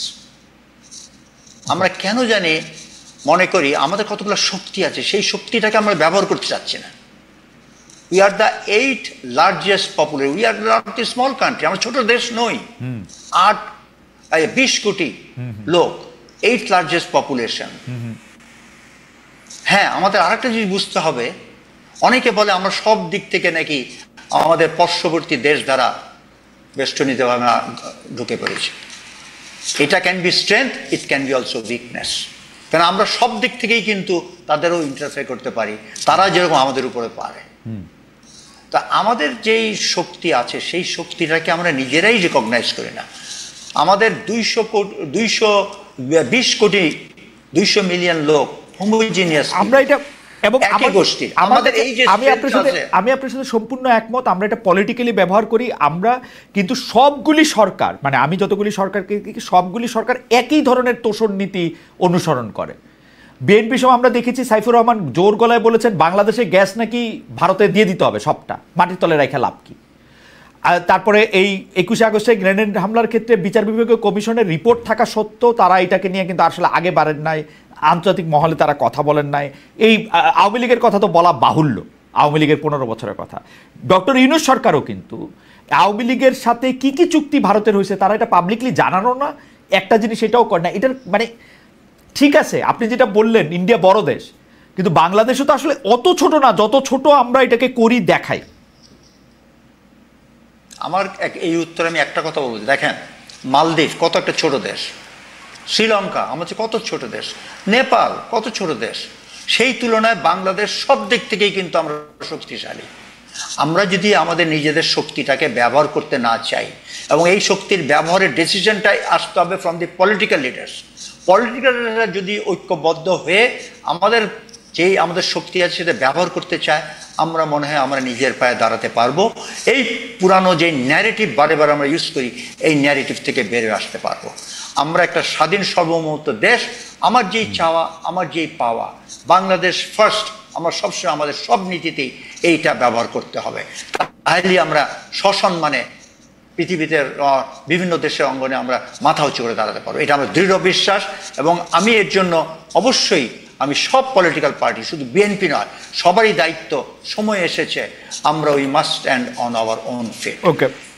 ওকে, আমরা একটু ডক্টর মান্নান আপনার কাছে আসতে চাই। তার আগে আমাদের একজন দর্শক, তার নাম আসলম আহমেদ, তিনি বলছেন খালেদ ভাই জামাতে ইসলামের, শ্রদ্ধেয় খালেদ ভাই, জামাতে ইসলামের ক্ষতি আপনাদের মতো সাংবাদিকরা সব থেকে বেশি করেন। আচ্ছা ঠিক আছে, এটা মানলাম, কিন্তু ঘটনা হচ্ছে যে ডক্টর মান্নান, আমাদের প্রশ্ন ছিল যে আজকে দৈনিক যুগান্তরের একটা প্রিন্ট ভার্সনের প্রধান খবর হচ্ছে নির্বাচনী জোট গঠনের চেষ্টায় জামায়াত, অধিকাংশ ইসলামী দলের না।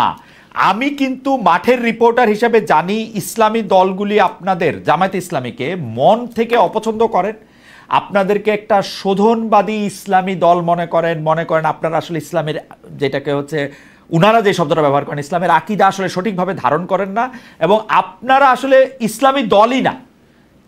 আপনার একটু মন্তব্য একটু শুনতে চাই ডক্টর মান্নান।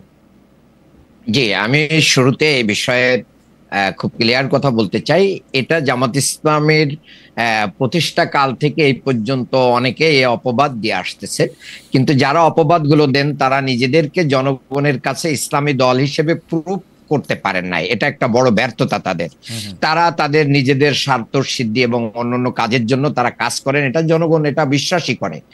2 নম্বর কথা হচ্ছে, যারা আগে থেকে এগুলো না বুঝে করতো তারা এখন কিন্তু এগুলো বলা বন্ধ করেছে। আপনি সম্প্রতি যদি দেখেন, বাংলাদেশে জামাত ইসলামীকে যারা অনেক বেশি বিরোধিতা করেছে, ইসলামী আন্দোলন, তারা তো আমরা একই সাথেই কাজ করছি, এখন একই মঞ্চে যাচ্ছি, তাদের মঞ্চেও আমরা যাই, তারাও আমাদের মঞ্চে আসছেন। সম্প্রতি একটা সেমিনারে তারা আমাদের সাথে এসেছেন, অন্যরাও এসেছেন। আমি তো মনে করি সর্বশেষ একটা সেমিনারে আমাদের এখানে অনেকগুলো ইসলামী দল এসেছেন।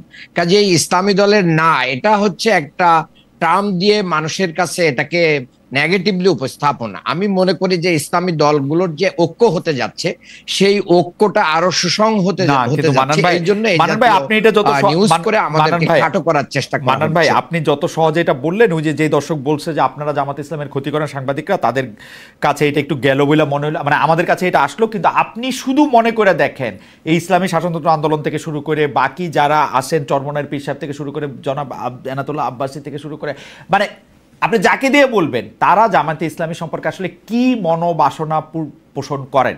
এই যে মানে আমি হেফাজত ইসলামের অনেক নেতার কথা বলতে পারি, প্রয়াত মরহুম জনাব আহমদ শফির কথা বলতে পারি। না, ঠিক আছে, এটা বাংলাদেশে বহু নেতাদের কথা আমিও বলতে পারি। জি জি, যে তারা দেখেন, বাংলাদেশের একজন বড় আলেম ছিলেন হাফিজি হুজুর। উনি এক সময় রাজনীতিকে হারাম মনে করতেন, কিন্তু উনি রাজনীতি তওবানামা বই লিখে উনি রাজনীতিকে জায়েজ মনে, অর্থাৎ ইসলামের যে জিনিসগুলো আছে সেগুলো জামাত ইসলামী যত আগে থেকেই মনে করে, অনেকের বুঝতে সেটা অনেক দেরি লেগে গেছে। এবং আমি মনে করি বাংলাদেশে যত দিন যাবে তত জামাত ইসলামীকে বোঝা আরো ইসলামী দলগুলোর জন্য সহজ হবে, আমাদের কাছাকাছি আসবে, দূর থেকে এর সমালোচনা করবে না। আরেকটা জিনিস আমি মনে করি, মানুষ হিসেবে আমরা এখানে 3 জন আছি, আমরা কেউ ভুলের ঊর্ধ্বে না, আমাদের ভুল ত্রুটি থাকতেই পারে। আমাদের আমিরে জামাত সহ নেতৃবৃন্দ বলেন, আমাদের যদি কোনো ত্রুটি থাকে আপনারা ধরিয়ে দেন, আমরা এগুলোকে সংশোধন করব। আমরা ভেদাভেদ করে আমাদের দেশকে ক্ষতিগ্রস্ত করতে চাই না, ইসলামকে ক্ষতিগ্রস্ত করতে চাই না। ভেদাভেদের রাজনীতি বন্ধ করে আমরা এগিয়ে যেতে চাই। আপনি জানেন যে ইসলামে 4টা মাযহাব আছে, এই 4 মাযহাব কিন্তু ভিন্ন ভিন্ন ইবাদত করলেও একটা প্রশ্নে, দিনের প্রশ্নে আমরা সবাই এক। কাজে এই ভিন্ন ভিন্ন ভাবে আমাদের ইবাদত বندگی চলতে পারে, ভিন্ন মত থাকতে পারে, তার অর্থ এই না যে আমরা মুসলমানিত্বের প্রশ্নে, ইসলামের প্রশ্নে আমরা আলাদা। ইসলামী দলগুলোর জোট কি তাহলে হচ্ছে আপনাদের সঙ্গে? আমরা আশাবাদী, ইনশাআল্লাহ। আপনারা আশাবাদী। আর এনসিপির সঙ্গে কোনো আলোচনা কি হচ্ছে? আমি মনে করি শুধু এনসিপি নয়, বাংলাদেশে যারা মানে দুর্নীতিকে না বলবে, বাংলাদেশের চাঁদাবাজি, দখলবাজি, লুটতরাজি এবং মানে আপনার কি বলবো যে ফ্যাসিবাদী রাজনীতির যে, বিএনপি বলছি না, বিএনপির সবাই চাঁদাবাজি, বিএনপির সবাই চাঁদাবাজি করে না, দুর্নীতি করে না, অন্যায় করে না, গুটি কয়েক লোক করে। এই গুটি কয়েক লোক যাদের কারণে বিএনপির কি হচ্ছে, বদনাম হচ্ছে। দল হিসেবে বিএনপি হয়তো তারেক রহমান সাহেব দেশে আসলে আরো ভালো পদক্ষেপ নিতে পারতেন, তারপরেও 5000 লোককে ওনারা কিন্তু কি করেছেন, মানে বহিষ্কার করেছেন, সাসপেন্ড করেছেন। আমি মনে করি যে বিএনপির এই বোধোদয় হবে এবং তারা এই জাতীয় যারা দুষ্ট চরিত্রের আছে তাদেরকে তাদের বিরুদ্ধে ব্যবস্থা নিয়ে বাংলাদেশের একটা নতুন ধারার রাজনীতি উপহার দিবে। এই জোট যদি হয় ইসলামী দলগুলির সাথে, এনসিপির সাথে, তখন আপনারা আর পিআর সিস্টেম না হলে ইলেকশনে যাবেন না, এটার বলবেন না তো? না, আমরা জোট হলেও পিআর সিস্টেম চাই, জোট না হলেও পিআর সিস্টেম চাই, এবং আমরা পেয়ার সিস্টেম চাইতে থাকবো ইনশাআল্লাহ। আমরা পেয়ার সিস্টেম চাইতে থাকবো ইনশাআল্লাহ। সরি, আমার এখানে বিদ্যুৎ চলে গেছে। হ্যাঁ, অসুবিধা নাই, আপনার কথা শুনতে পাচ্ছি। আমরা একদিনের যতদিন প্রতিষ্ঠিত না হয়, পিআর সিস্টেম ছাড়া ইলেকশনে যাবেন না, আমরা সেইটা বলি নাই। আমাদের নেতা গতকালকে ইলেকশন কমিশন থেকে আলোচনা করে এসে বলেছেন যে সেটা বলার সময় এখনো আসেনি যে আমরা যাব কি যাব না, তবে এদেশে পেয়ার সিস্টেম প্রতিষ্ঠা করার জন্য আমাদের আন্দোলন অব্যাহত থাকবে। আচ্ছা, ঠিক আছে, মানে যাবেন কি যাবেন না এটা এখনো বলেন নাই, মানে আপনারা মানে দুটি বলার সময় আসে নাই, দুটি সম্ভাবনার ক্ষেত্রেই ওপেন রাখতেছেন, তাই তো, গাছেরটাও তলারটাও। না, আমরা আমরা আমরা চাচ্ছি যে বাংলাদেশের মানুষ যত বেশি এটাকে ওন করবে, ততই এই অন্তর্বর্তী সরকার এবং বিএনপির উপরে চাপ সৃষ্টি হবে এবং তারা এই পেয়ার সিস্টেম দিতে বাধ্য হবে। আচ্ছা, আমি একটু যেটা লাগবে আপনার কাছে আসে চাই, ভারত সরকার নিয়ে আপনি কথা বলেছেন আমার আগের প্রশ্নে। ভারত সরকারের বিরুদ্ধে অভিযোগ, তারা এখনও যেহেতু আওয়ামী লীগকেই আশ্রয় প্রশ্রয় দিচ্ছে, অন্তর্বর্তী সরকারকে ঠিক মানতে পারছে না এরকমও মনে হচ্ছে। সেক্ষেত্রে অনেকেই বলছেন যে ডক্টর ইউনূসের এই সরকার পাকিস্তান ও চীনের দিকে একটু বেশি ঝুঁকে পড়ছে বা ঝুঁকে পড়তে চাচ্ছে। পাকিস্তানের একের পর এক মন্ত্রী বাংলাদেশ সফর করছেন, সামনেও আসবেন।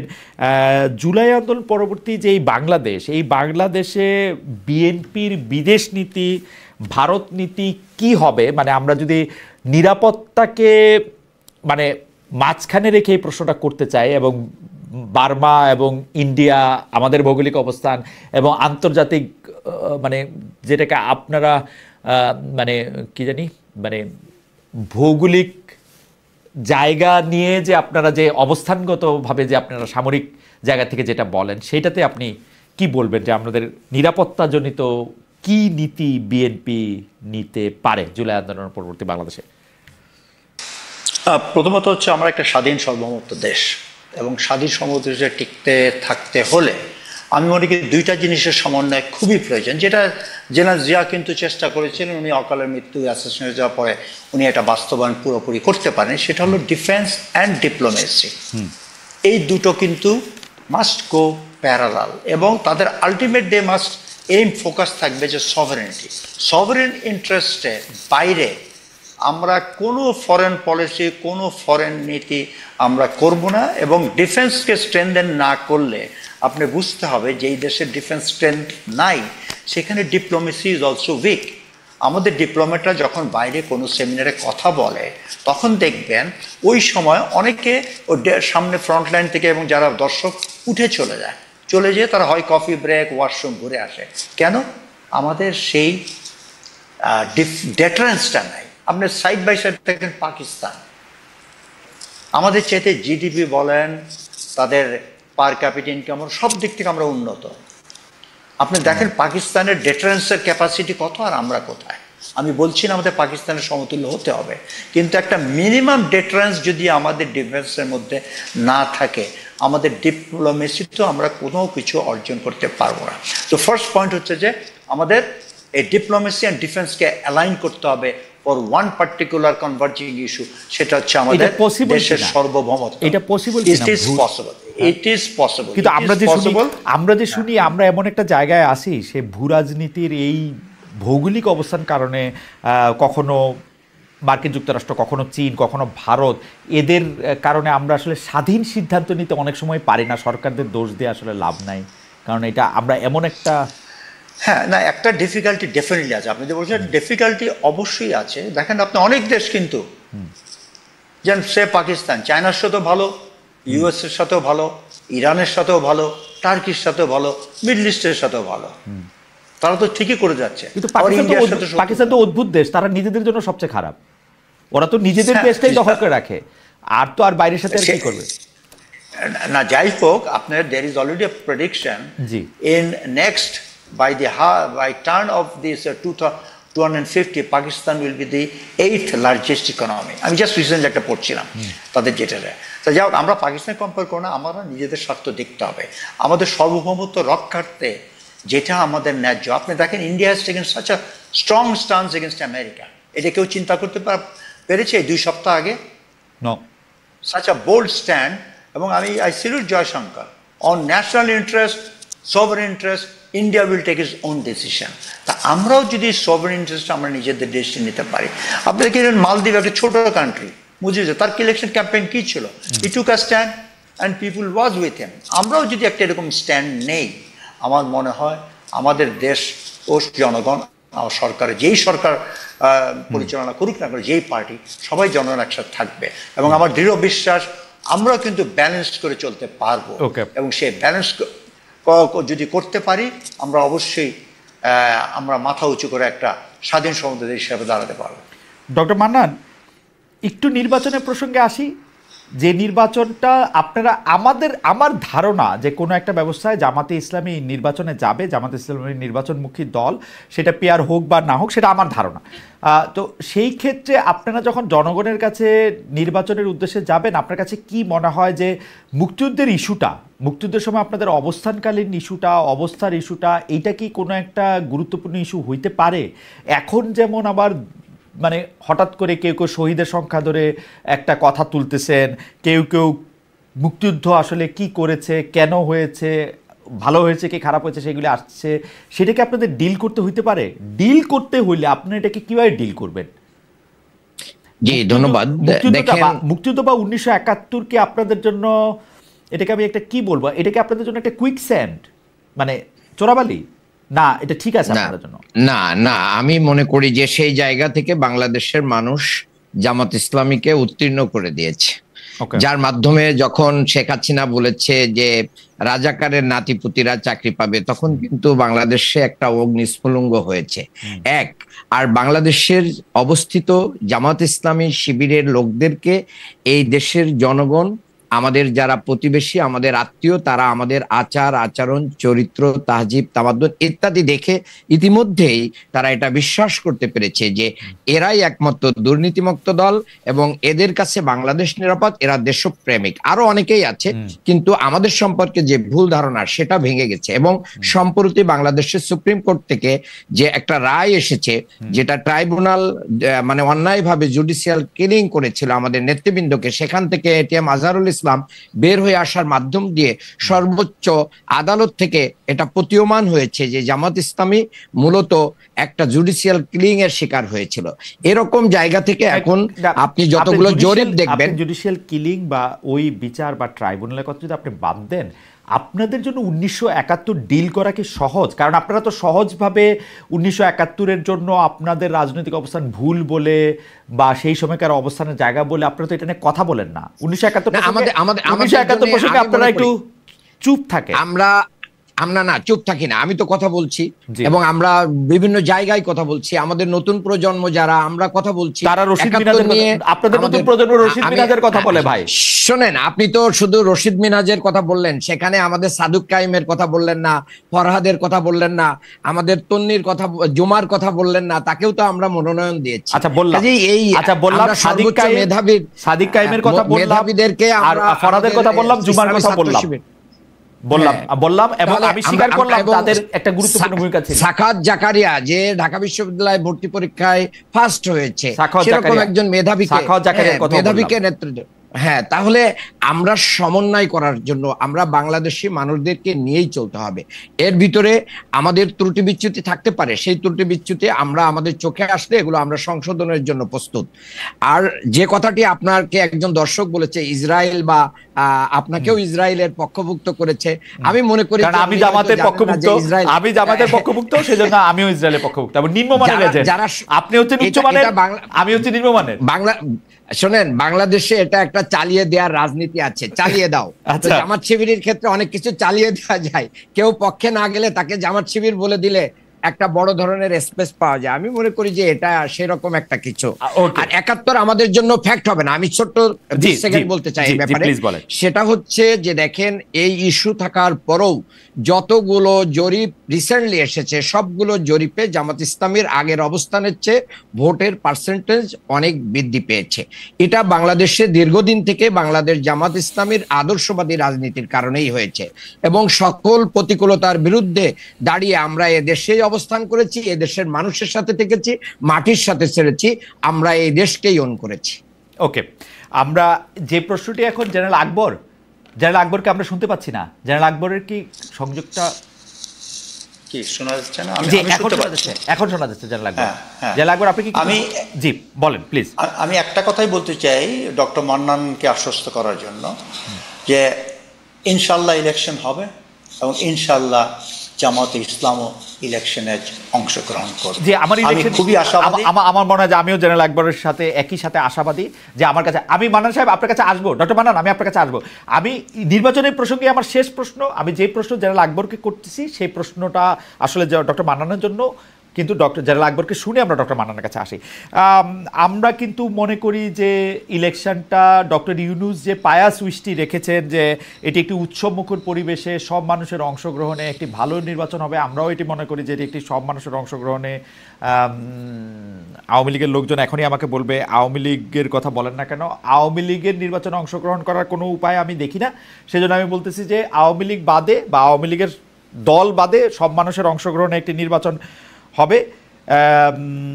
কিন্তু সেই নির্বাচনটি আসলে সুষ্ঠু এবং নিরাপদ হবে কিনা সেটি আপনি আসলে কি মনে করেন, এবং সেই নিরাপত্তা বজায় রাখার সক্ষমতা এই সরকারের আছে কিনা? জেনারেল আকবর, একই প্রশ্ন আমি ডক্টর মান্নান।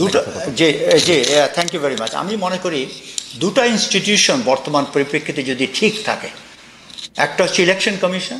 ইলেকশন কিন্তু অনেক তাদের লজ অ্যান্ড বাইলজ আছে, সেই লজ অ্যান্ড বাইলজগুলো যদি তারা ঠিক মতন প্রয়োগ করে তাহলে ইলেকশন সুষ্ঠু হবে। যেমন আমরা অতীতে দেখেছি যখন ইলেকশন হয়েছে, কেন অতীতে যারাই ইলেকশনের সাথে যোগাযোগী ছিল, যেমন একটা প্রেসাইডিং অফিসার, একজন অ্যাসিস্ট্যান্ট রিটার্নিং অফিসার এবং যারা বিভিন্ন পুলিং অফিসার, সবাইকে কিন্তু একটা দায়বদ্ধতা ছিল। সেই দায়বদ্ধতা কি ঘোষণা করা না হলেও সেটা ছিল যে আওয়ামী লীগকে জিতিয়ে আনতে হবে। আওয়ামী লীগকে যদি জিতিয়ে না আনতে পারে তাহলে সবার চাকরি, তাদের ফিউচার নিয়ে একটা প্রশ্নবিদ্ধ ছিল, তারা কি থাকতে পারবে কি না। এখন সেই দায়বদ্ধতা নাই, এবং যেহেতু নাই আমি মনে করি ব্যুরোক্রেসি, ইলেকশন কমিশনে যারা থাকবে সবাই আমার মনে হয় তারা ঠিক মতন একটা ইলেকশন যাতে হয়। কিন্তু আপনার মনে হয় না যে তারা বিএনপিকে জিতে আনতে চাবে? কারণ তারা দেখবে যে বিএনপি বড় দল, জিতে আনলে পরে আমি বলতে পারবো আওয়ামী লীগের মতো আমি তো ওইটার মধ্যে ছিলাম, রিটার্নিং অফিসার, আমি আপনাকে জিততে সাহায্য করেছি এমপি সাহেব। Right, I will answer to that also. আমি সেটাও বলবো। আমার কথা হচ্ছে যে এইখানে একটা বিএনপির বড় দায়িত্ব আছে। আমি মনে করি বিএনপি শুড ডিক্লেয়ার ওপেনলি, মানে বিএনপি এখন যে আওয়াজ দেখা যাচ্ছে বিএনপি সরকার গঠন করবে ইনশাআল্লাহ। যেহেতু সরকার গঠন করবেই, why shall you accept? Hasina তো ইলেকশন না করেও ক্ষমতায় এসে ওই একই অপবাদ পেয়েছে। কেন বিএনপি ইলেকশনে জেতার সম্ভাবনা আছে, কেন অপবাদ নেবে? এরা বিএনপি শুড ডিক্লেয়ার ওপেনলি, যেখানে রিগিং হবে উই ওয়ান্ট দ্যাট রি ইলেকশন অফ দ্যাট সেন্টার। এবং এরকম একটা যদি বিএনপি ওপেন ডিক্লারেশন করে, আমি নিশ্চিত এই ইলেকশন সবচেয়ে বাংলাদেশের সবচেয়ে সুন্দর ইলেকশন হবে। আমার মনে হয় যে এটা তো আপনার মানে কনক্লুডিং রিমার্ক হিসেবে এটা খুবই প্রণিধানযোগ্য। আমরা ডক্টর মান্নানকে একটু শুনতে চাই। ডক্টর মান্নান, আপনার এই প্রসঙ্গে বক্তব্য দিয়ে আমরা শেষ করবো। আপনি যদি এর আগে যা বলতে চেয়েছিলেন তা দিয়েও শুরু করতে পারেন। জি, আমি এগুলো বলতে চাই না, এটাই বলতে চাই যে দেখেন, বাংলাদেশের সুষ্ঠু নির্বাচনের জন্য যতগুলো এজেন্সি এখানে ইনভলভ হয়, সেই এজেন্সিগুলোর ভিতরে যারা মানে ল এনফোর্সমেন্টের সাথে জড়িত, police, RAB, BGB, army, answer etcetera, এই প্রতিষ্ঠানগুলো ইতিমধ্যে যে পুলিশের অবস্থা কি এটা বাংলাদেশে 5ই আগস্টের পরে সবাই জানেন। র্যাব তার আগেই রেড মার্কে চলে গেছে, ব্ল্যাক লিস্টে চলে গেছে, তাদের অবস্থান কি? বিজিবির অবস্থাও অনেকটা প্রশ্নবিদ্ধ করে গেছেন জেনারেল আজিজ। এরপরে আনসার, তারা বিভিন্ন আন্দোলন সংগ্রাম করে এদেশের মানুষের মানে সেই আস্থাটা অর্জন করতে পারেন নাই। আর্মি আছে আমাদের পাশে, কিন্তু বাংলাদেশে আপনি জানেন যে অপারেশন ডেভিল হান্ট চলতেছে 8 ফেব্রুয়ারি থেকে এই পর্যন্ত, কিন্তু বাংলাদেশে আইন শৃঙ্খলার যেখানেই অবনতি হচ্ছে সেই জায়গাটাতে পরিপূর্ণভাবে রিকভারি করার জন্য আমাদের আইন শৃঙ্খলা বাহিনী এরকম কিছু করতে পারছেন না। সম্প্রতি গোপালগঞ্জে যে একটা ভয়াবহ ঘটনা ঘটে গেল, সেখানে সেনাবাহিনীর একবারে সরাসরি হস্তক্ষেপ এবং গোলাগুলির মাধ্যম দিয়েই কিন্তু এনসিপির নেতাদেরকে উদ্ধার করা লাগছে। তাহলে আমাদের বাংলাদেশের আইন শৃঙ্খলা বাহিনীর কি সক্ষমতা আছে এটা এখনো কিন্তু আমাদের কাছে পরিষ্কার না। 2 নম্বর কথা হচ্ছে যে আমাদের আরো যে জায়গাগুলো আছে, যে বিজেপি সহ, তার মানে তো জামাতে ইসলামী তো একদম স্পষ্ট এই কথাগুলি আমি আপনাদের শীর্ষ নেতৃবৃন্দের কাছেও শুনি। আপনারা তো ইলেকশন আগামী 3-4 বছরে হইতে পারবে এরকমই তো মনে করেন না? এখানে আরেকটা প্রশ্ন খুব ইম্পর্টেন্ট, সেটা ভাই একটু বলেছেন, কিন্তু আমি সেটাকে আরেকটু, যেখানে আমাদের হাবিব ভাইরা বলেন যে দাড়িপাল্লায় ভোট দিলে তার জিহ্বা কেটে নেওয়া হবে, অমুককে দেখে নেওয়া হবে, অমুককে এই করা হবে।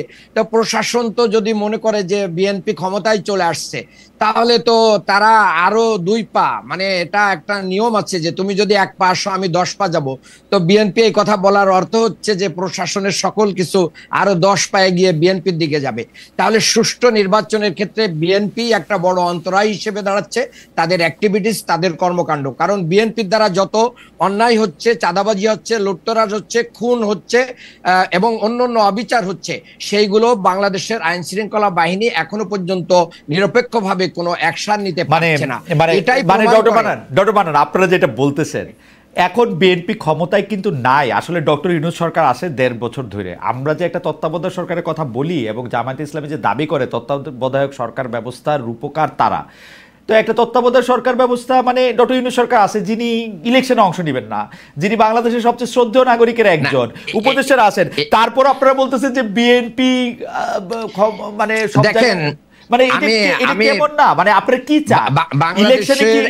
ইলেকশনে কি এখন ডক্টর শফিকুর রহমান সরকার প্রধান থাকবে তারপরে ইলেকশন হবে? না, আমরা সেটা বলছি না। আমরা বলছি যে সরকারের নিরপেক্ষ অবস্থান, লেভেল প্লেইং ফিল্ডটা নিশ্চিত করতে হবে। এই সরকার যে লেভেল প্লেইং ফিল্ড তো হবে না ভাই। বিএনপি বড় দল, বিএনপি বড় দল, জামায়াত অত বড় দল না, লেভেল প্লেইং ফিল্ড হবে না তো। ফিল্ড একজনের অত বড় দল না, জামাতের সাথে যারা অ্যালি হবে, অ্যালায়েন্সের মাধ্যম দিয়ে জামাতও কিন্তু একটা বড় শক্তি হিসেবে মাঠে আসবে। কাজেই আমরা মনে করি না যে বিএনপি মাঠ পর্যায়ে আমাদেরকে পেশি শক্তি দিয়ে মোকাবেলা করে আমাদেরকে মাঠ থেকে আউট করে দেবে, আমরা সেটা মনে করি না। কারণ আমরা দীর্ঘ লড়াই সংগ্রামের মাধ্যম দিয়ে এখানে আমার মনে হয় যে আপনি যেহেতু আমি মনে করি আইন শৃঙ্খলা আমাকে একটা সেকেন্ড দেন। পেশি শক্তির কথাটাই কিন্তু আমি ডক্টর মান্নানের সাথে একমত, জনাব ফজলে আলী এলাই আকবর। আপনারা সেন্ট্রালি যা কিছু বলতেছেন, যা কিছু জনাব তারেক রহমান লন্ডন থেকে বলতেছেন, তার সাথে বাংলাদেশের কেন্দ্রীয় অঞ্চলগুলির কিন্তু কোনো মিল নাই। ওইখানে কিন্তু আমরা খালি মাসেল এবং মাসেল পাওয়ারই দেখতে পাচ্ছি। আমরা কেমনে একটা লেভেল প্লেইং ফিল্ড আর একটা নির্বাচন পাবো? উনি আসুক, আপনি দেখবেন আমূল পরিবর্তন হবে। এবং আমার বিশ্বাস, এবং আমার সাথে সেনাপ্রধানের যা কথা হয়েছে, উনিও promise bound. He said I will give the best election with my forces. এইবার 80,000 সৈন্য ডিপ্লয় হবে। বাংলাদেশের ইতিহাসে এত সৈন্য কোনো সময় ডিপ্লয় করা হয় নাই, হবে না। কিন্তু আমরা কেমনে জানবো যে সেনাপ্রধানও শেষমেশ বা সেনাবাহিনীও শেষমেশ যেখানে বৃহত্তর শক্তি অর্থাৎ বিএনপি ক্ষমতা আসবে, বিএনপির দিকেই ঝুঁকে পড়বে না? আমরা কি আসলে একটা ন্যায্যতার ভিত্তিক, ন্যায় ভিত্তিক নির্বাচন আসলে পাবো? আমি কিন্তু ডক্টর মান্নানের কনসার্নটা বুঝতে পারতেছি এবং এই কনসার্নটা আমাকেও টাচ করতেছে আসলে। দে হ্যাভ আ কনসার্ন, আমি বিশ্বাস করি কনসার্ন আছে। এবং আমার ব্যক্তিগত ওপিনিয়ন হচ্ছে বিএনপি ইনশাল্লাহ ইলেকশনে জিতবে, সরকার গঠন করবে। সংখ্যা কত এটা নিয়ে হয়তো ডিবেটেবল, ওটা একটা বড় কথা না। আমার কথা হচ্ছে যে বিএনপি কেন এই স্টিগমাটা নিবে এই ইলেকশন ফ্রি ফেয়ার। ওকে, ঠিক আছে। সেই হিসাবে বিএনপি নেতাদেরকে ডিক্লেয়ার করতে হবে। খালেদ ভাই, কোনো ওকে, একটা সেকেন্ড জি, আপনি শেষ করেন। জি, আপনি বলবেন, শেষ লাইনটা একটু বলে দেন জেনারেল আকবর। যে আমি সেটা বলছি, বিএনপি এই স্টিগমাটা নেওয়ার কোনো প্রয়োজন নাই, এবং যেহেতু প্রয়োজন নাই, BNP should declare that we want a free fair election, participation by all, এবং এখানে যেখানে গোলমাল হবে সেখানে আমরা রি ইলেকশন চাই। ওকে, ঠিক আছে। জি, ডক্টর মান্নান আপনি বলেন। জি, আমি এই ভাইয়ের সাথে এতক্ষণ অনেক কথাই বললাম, কিন্তু আমি লাস্ট কথায় ভাইয়ের সাথে একটু দ্বিমত পোষণ করছি যে বিএনপি ক্ষমতায় আসবে, এই কথাটাই হচ্ছে আগামী নির্বাচনের জন্য একটা প্রধান বাধা এবং অন্তরায়। আমি মনে করি জনগণ সেটা ভাবছে না। আপনারা জনগণের ডোর টু ডোর যেতে পারেন। বিএনপির অত্যাচার নির্যাতনে জনগণের নাবিশ্বাস উঠে গেছে, হয়তোবা তাদের পেশি শক্তির কারণে জনগণ এখন মুখে বলতে পারছে না। জনগণ আবার বের হয়ে আসতে পারে। আমার মনে সকল পলিটিক্যাল পার্টি তারা ক্ষমতায় আসবে মনে করেই নির্বাচনে অংশগ্রহণ করে। এনসিপির মধ্যেও আসলে ভবিষ্যতের প্রধানমন্ত্রী দেখতে পান আমাদের সরকারে যারা আছেন তারা। জামাতে ইসলামী তো দেখতেই পায়। আরেকটা বিষয় খালেদ ভাই, জি, আজকে একজন উপদেষ্টার পিতা একটা মানে ইউনিয়ন বিএনপির কিন্তু নির্বাচিত প্রতিনিধি হয়েছেন। এগুলো কি আলামত বহন করে? তার মানে কি ভিতরে ভিতরে বিএনপির সাথে উপদেষ্টা পরিষদের কোনো আলাপ আলোচনা চলছে কিনা পর্দার অন্তরালে? এটা ভাই বলতে পারবেন। সেনাপ্রধানের কথা বললেন না, কিছুতেই কিছু হবে না। আমি ডক্টর মান্নান, জেনারেল আকবর এখানে আছেন, আমি স্মরণ করে দিতে চাই যে আমরা আসলে গত 15 বছরে এত ডেসপারেট হয়েছিলাম। আমার মনে আছে আমি 2 বছর আগে একবার বলেছিলাম যে শেখ হাসিনা মাননীয় প্রধানমন্ত্রী, আপনি স্টেপ ডাউন করে শেখ রেহানাকে বানান প্রধান নির্বাচন কমিশনার, তারপরে ইলেকশনে আসেন, তাও হারবেন। কারণ সরকার প্রধান ম্যাটার করে আসলে। এবং আমরা ডক্টর ইউনূসের উপর আস্থা রাখতে চাই যে তিনি একটা সত্যিকারের ভালো ইলেকশন করবেন। আমি জানি না মানে বিএনপি কতটা ভিতরে ভিতরে কতটা মানে ডালপালা মেলে কত শক্তিশালী হয়েছে। কিন্তু কিন্তু আমরা ঐক্যমত্য কমিশনে যেগুলো দেখেছি অনেকগুলো গুরুত্বপূর্ণ ইস্যুতে বিএনপি নোট অফ ডিসেন্ট দিয়ে রেখেছেন। এই আপনারাও ক্ষমতায় যাওয়ার ব্যাপারে মানান ভাই, আপনারাও ক্ষমতা যাওয়ার ব্যাপারে 80% নিশ্চিত হলে আপনারাও এই নোট অফ ডিসেন্ট দিতেন। বিএনপি অনেক কিছু বেশি মানছে আমার কাছে মনে হয়েছে। না বেশি মানে নাই, সাংবিধানিক প্রতিষ্ঠানগুলোর ব্যাপারে তারা আগের অবস্থানে আপনি আমাদের দেখান 10 বছরের বেশি নির্বাচিত হইতে পারবে না। তারপরে হচ্ছে আরো একটা কি জানি একটা কঠিন জিনিস তারা মাইনা বসে রয়েছে। তো এর বেশি নির্বাচন কমিশন এবং প্রধানমন্ত্রী বিচার বিভাগ যে মানছে তো আর কি করবেন না মানছে, কিন্তু আমাদের যে রক্ত এবং ত্যাগ এটা দিয়ে এতটুকু অর্জনকে আমরা যথেষ্ট মনে করি না। আমরা একটা বড় ধরনের একটা পরিবর্তন চাই, দেশের জনগণ সেটা চাচ্ছে। আমার মনে হয় যে জনগণ চাইতেছে কিনা সেটা ভোটের ইয়েতেই বোঝা যাবে, তবে ভোটটা ভালো মতো হোক। আমাদের একজন দর্শক, তিনি উস্তাদ, উনার নাম, তিনি লিখছেন ওয়েলসেস লান্ড মোস্টে জামাতে ইসলামী আলস ফর উইলজ বিহালটেন। জার্মান ভাষায় উনি জানতে চেয়েছেন যে কোন দেশের মডেলে জামাতে ইসলামী আসলে তার মানে কোন দেশের মডেলে জামাতে ইসলামী তার নিজেকে দেখতে চায়। যাই হোক, সেটা নিয়ে আমরা নিশ্চয়ই আরেকদিন আলোচনা করতে পারবো। জার্মান একটা কমেন্ট দেখে ঠিক অনুবাদ করলাম কিনা এখন আবার বুঝতেছি না। আমরা আমাদের দেশের জন্য উপযোগী মডেলটাকে আমরা সবাই মিলে গ্রহণ করব। অনেক আপনাদের দুজনকে অনেক ধন্যবাদ। জেনারেল ফজলে এলাহি আকবর, অনেকগুলি বিষয় নিয়ে আপনার মতামত নিশ্চয়ই অনেকের মতামত বা অনেকের দ্বিধা পরিষ্কার করবে। ডক্টর মান্নানও তার অবস্থান খুব সুন্দর করে তুলে ধরেছেন। আমরা খুবই আলোকিত হয়েছে, অনেক দর্শক ছিলেন আমাদের সঙ্গে। আপনাদের দুজনকে অনেক অনেক অনেক ধন্যবাদ।